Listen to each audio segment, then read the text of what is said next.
आपल्या देशावर सध्या मोठे संकट आहे. हे संकट आपल्यामुळे नाही तर जगातील काही देशात सुरू असलेल्या युद्धामुळे आहे. युक्रेन आणि रशियाची लढाई सुरू असताना भारताला रशियाकडून स्वस्त दरात तेल मिळाले. ते युरोपीय राष्ट्रांना विकून इथल्या तेल कंपन्यांना मोठा फायदा झाला होता. त्यात अंबानींचा वाटा मोठा होता. आता क्रूड ऑइलच्या दरामध्ये मोठीच वाढ झालेली आहे. जागतिक ऊर्जा संकट असतानाही कंपन्यांनी इंधनाचे दर वाढवले नाहीत.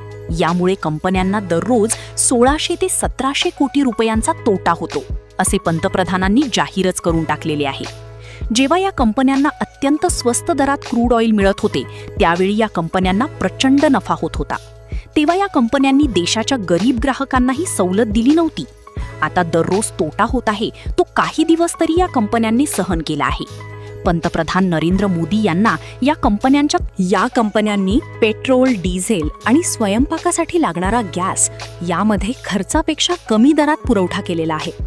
आता आपण काहीतरी उपाय केला पाहिजे, असे पंतप्रधान मोदी यांचे म्हणणे आहे.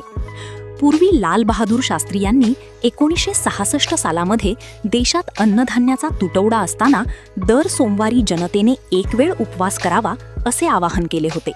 त्यामुळे जनतेने दर सोमवारी एकच वेळी जेवायचे ठरवले होते. त्यांच्या या आवाहनानुसार जवळजवळ सर्वच उपाहारगृहात सोमवारी सायंकाळचे जेवण बंद करण्यात आले होते. त्यावेळी लाल बहादूर शास्त्री यांच्या आवाहनाचे वजनच मोठे होते. आता आपले पंतप्रधान नरेंद्र मोदी साहेब यांनी जो 11 सूत्री कार्यक्रम जाहीर केलेला आहे, त्याबद्दल जनतेने गंभीरपणे विचार केला पाहिजे, असे आम्हाला मनापासून वाटते. पंतप्रधान नरेंद्र मोदी यांनी पेट्रोल आणि डिझेलचा वापर काटकसरीने करावा असे सुचवलेले आहे. शहरांमध्ये मेट्रोसारख्या सार्वजनिक सेवा आहेत, त्यांचा वापर केला पाहिजे, हे त्यांचे दुसरे सूत्र आहे. प्रवासासाठी स्वतःची कार वापरण्याऐवजी कार पुलिंग आणि इलेक्ट्रिक वाहनांचा जास्त वापर करावा, हे त्यांचे तिसरे सूत्र आहे. चौथ्या सूत्रामध्ये पंतप्रधान म्हणतात, ज्यांना शक्य असेल त्यांनी कोरोना काळाप्रमाणे घरातूनच काम करावे. तर पुढच्या सूत्रामध्ये जनतेने वर्षभर 1 ग्रामही सोने खरेदी करू नये, असेही पंतप्रधान म्हणतात. त्याच्या पुढचे सूत्र परदेशातील दौरे टाळण्याचे आहे आणि साधीसुधी पार्सल पाठवण्यासाठीही रेल्वेचा वापर करा, हे सूत्र क्रमांक 7 आहे. 8व्या सूत्रामध्ये ते म्हणतात, खाद्यतेलाचा वापर कमी केला पाहिजे. 8वे सूत्र रासायनिक खत विरोधी आहे, तर क्रमांक 10 वर नैसर्गिक शेती व स्वदेशी उत्पादनांना. 11वे आणि शेवटचे सूत्र म्हणजे परकीय चलन वाचवण्यासाठी जे शक्य ते सर्व उपाय केले पाहिजेत, अशी मोदीजींच्या 11 सूत्रांची यादी आहे.